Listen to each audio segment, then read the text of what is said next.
오늘의 말씀 룻기 말씀 룻기 1장 8절 나오미가 두 며느리에게 이르되 너희는 각기 너희 어머니의 집으로 돌아가라. 너희가 죽은 자들과 나를 선대한 것 같이 여호와께서 너희를 선대하시기를 원하며. 룻기 4장 15절 16절 17절 이는 내 생명의 회복자이며 내 노년의 복량자라. 곧 너를 사랑하며 일곱 아들보다 귀한 내 며느리가 낳은 자로다 하니라.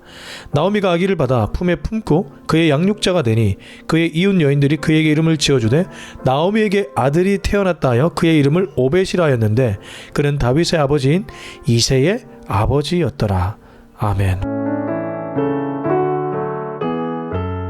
네, 오늘도 좀 편안하게 말씀을 전하겠습니다. 성경이 말하는 고부관계, 특별히 룻기 스토리를 통해서 살펴보도록 하겠습니다. 제가 남자이고 며느리도 아니고 시어머니도 당연히 아니기 때문에 이 둘의 관계에 대해서 말하는 것이 조금 조심스럽기는 합니다. 그러나 그렇기 때문에 저는 성경이 뭐라고 얘기하는지를 얘기하고자 합니다. 잘 아시는 것처럼 룻기 스토리는 시어머니 나오미와 룻의 스토리입니다. 근데 이 룻기 스토리를 보면 시어머니 나오미와 며느리 룻은 그야말로 친정엄마와 딸의 관계로 변화되기 시작합니다. 나중에는 룻이 보아스를 통해 낳은 아들을 시어머니 나오미가 안고 그를 축복하는 그러한 장면도 나옵니다. 우리 룻기 4장 16절 17절을 보면 이렇게 얘기하죠. 나오미가 아기를 받아 품에 품고 그의 양육자가 되니 그의 이웃 여인들이 그에게 이름을 주어주되 나오미에게 아들이 태어났다 하여 그의 이름을 오벳이라 했는데 그는 다윗의 아버지인 이새의 아버지였더라. 중요한 거는 지금 나오미가 아기를 받았고 품에 안고 주 양육자가 되었다는 거예요. 그러니까 할머니가 되었다는 거죠. 그런데 이제 이웃 여인들은 나오미에게 아들이 태어났다라고 얘기하고 있습니다. 그만큼 나오미가 룻을 거의 친딸 이상으로 생각했다는 거죠. 진짜 아름다운 스토리입니다. 요즘 시대에 며느리를 딸로 생각하는 분들 꽤 많이 계시더라고요. 근데 정말 그렇습니까? 생각보다 이게 쉽지 않습니다. 내가 배 아파서 낳은 내 자식은 미워도 싫어도 그래도 사랑해 줄 수 있지만 배 아파서 낳지 않은 자식을 그렇게까지 사랑하기는 정말 어려운 일이죠. 우리가 어쩔 수 없이 내 자식 때문에 더 많이 사랑해 주려고 애쓰는 겁니다. 근데 이 성경이 말하는 시어머니 나오미와 며느리 룻의 관계는 진짜 친정엄마와 딸의 관계로 거듭났습니다. 성경이 말하고 있잖아요. 이유가 있죠. 오늘 그 얘기를 좀 할까 합니다. 크게 포인트가 있는데 첫 번째 포인트는 1장 8절입니다. 나오미가 두 며느리에게 이르되 너희는 각기 너희 어머니의 집으로 돌아가라. 너희가 죽은 자들과 나를 선대한 것 같이 여호와께서 너희를 선대하시기를 원하며. 첫 번째 포인트는 나오미가 며느리들을 축복하는 멘트에 있습니다. 근데 여기 보면 나를 선대한 것 같이 여호와께서 너희를 선대하기를 원하노라. 여러분, 지금 나오미의 상황은 사실 정말 극심한 고통 중에 있는 상황입니다. 우선 나오미가 활약했던 시대, 사사들이 치리하던 때라고 얘기하는데 이때는 어둠의 때입니다. 사사들 시기, 사사기는 그 배경이 정말 어두웠습니다. 영적 암흑기라고 부릅니다. 그리고 두 번째는 그가 있었던 베들레헴 땅, 처음에 시집간 그 땅에 흉년이 들어서 이방 땅인 모압으로 이주했습니다. 그러니까 이민 온 사람이란 거죠. 이민자죠.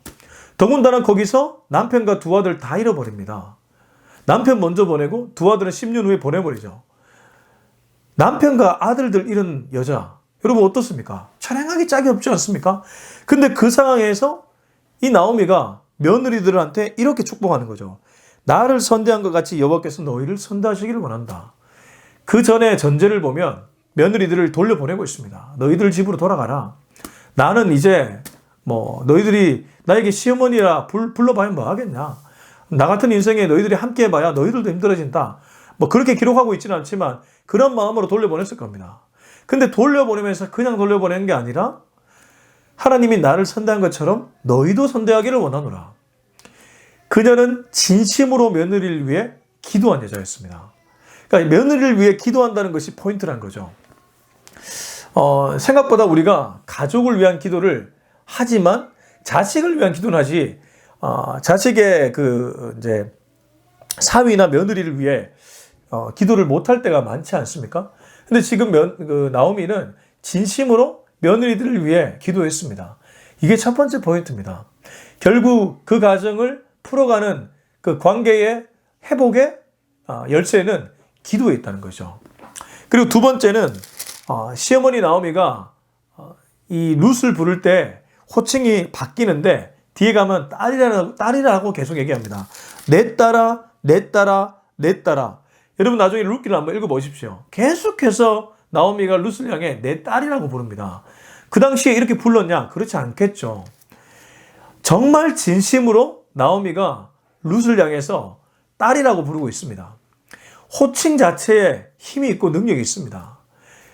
사랑이라는 언어도 자꾸 하다 보면 진짜 사랑하게 되어 있습니다.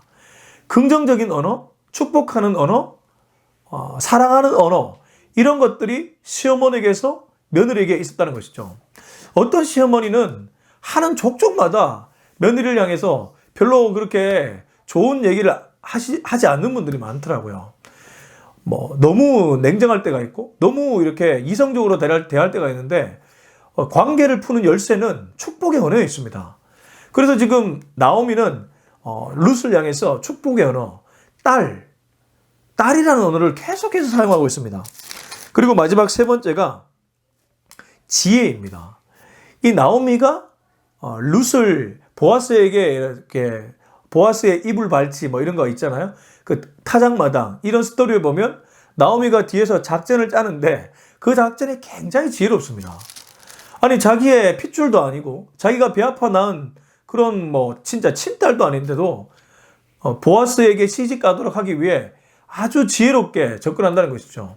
전 이걸 보면서 나오미란 여자가 정말 지혜로운 그런 여인이었구나 이런 생각을 하게 됐습니다.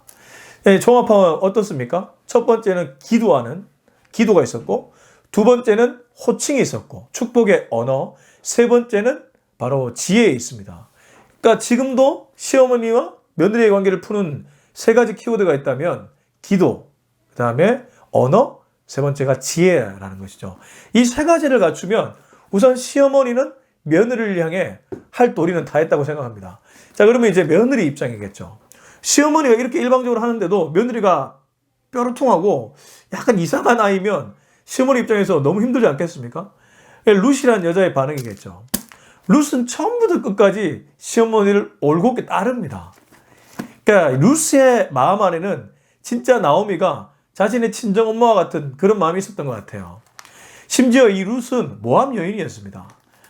자기 입장에서는 모압에서 베들레헴으로 가는 것이 이민 가는 거였어요. 그런데도 나오미를 따라갑니다. 전 이걸 보면서 이 룻이라는 여인이 기본적으로 어른에 대한 순종이나 공경이 있었다고 믿습니다. 그러니까 지금 룻이 보여있는 반응은 첫 번째가 순종과 공경이라는 거죠.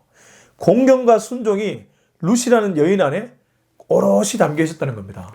오죽하면 시어머니가 시키는 대로 앞서 전략을 짰을 때 그 전략을 그대로 수행하지 않습니까? 그러니까 이 성경이 말하는 고부관계의 핵심은 시어머니 입장에서는 기도와 언어와 지혜였다면 며느리 입장에서는 공경과 순종이 있다는 것이죠. 이것만 잘 풀어내면 진짜 이 둘의 관계가 아름다워질 수 있습니다. 그리고 마지막 하나가 더 있습니다. 이 룻의 입장에서 이 시어머니를 대할 때 한 가지가 더 있는데 그건 바로 시어머니의 경제적인 부분을 책임져 줬다는 겁니다. 물론 룻이 직접 책임져 준 건 아닌데 가만히 보면 이삭 죽기하고 보아스에게 시집 가는 걸 보면 엘리멜렉 가문, 다른 말로 나오미의 가문을 회복시켜 주는 일 아닙니까? 그러니까 룻이라는 이 며느리는 시어머니를 복양하는 사람이었다는 거죠. 나중에 보면 이 나오미가 이런 얘기를 합니다. 4장 15절에 보면 이는 내 생명의 회복자이며 내 노년의 복양자라 이런 표현을 쓰는데 실제로 저는 이 룻이 시어머니 나오미의 복양자였다고 믿습니다. 그러니까 며느리가 시어머니를 잘 경제적으로 서포팅을 해드렸던 거죠. 그러니까 이 둘의 관계가 아름다워진다는 겁니다. 자, 여러분 저는 시어머니 입장과 며느리 입장을 모두 다 얘기했습니다. 혹시 이 말씀을 들으면서 불편하실 분들도 있겠지만 기본적으로 룻기가 말하는 메시지는 거기에 있습니다. 때로 말씀이 나에게 부담이나 불편하게 들려온다면 그건 내가 바뀌어야 될 부분이지 말씀이 틀린 것은 아닐 겁니다. 저도 간혹 말씀을 읽다가 좀 불편하고 부담스러울 때가 있거든요. 그럴 때는 성령께 은혜를 구하면 됩니다. 내 힘으로는 안 되지만 성령이 역사하면 불가능은 없기 때문입니다. 바라기는 이번 설 명절 기간 동안 이 고부관계가 뭐 이전에도 좋았다면 더욱 좋아지셨으면 좋겠고, 혹시 이전에 안 좋았다면 오늘 이 메시지 룻기 스토리를 통해서 정말 이 시어머니와 며느리 관계가 회복돼서 하나님께 영광 돌리는 그러한 멋진 가정이 될 수 있길 주님의 이름으로 축복합니다. 우리 같이 한번 기도하겠습니다.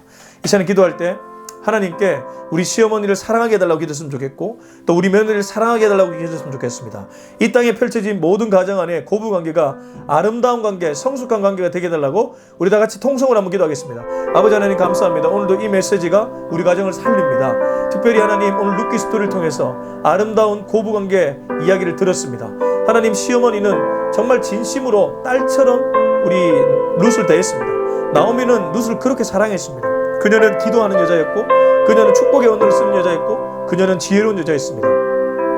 하나님 아버지, 기도와 축복과 지혜가, 기도와 언어와 지혜가 충만한 우리 시어머니들이 되게 하여 주시옵소서. 또한 며느리는 진심으로 시어머니 나오미를 공경하고 순종했습니다. 그녀의 말이라면 웬만하면, 아니 거의 대부분의 말을 다 따랐습니다. 아니 그러한 마음으로 순종하는 며느리들이 되게 하시고, 동시에 그녀는 경제적인 부분을 책임져 줬습니다. 진심으로 시어머니의 어려운 부분을 책임져 줄 줄 아는 그런 며느리들이 되게 하여 주시옵소서.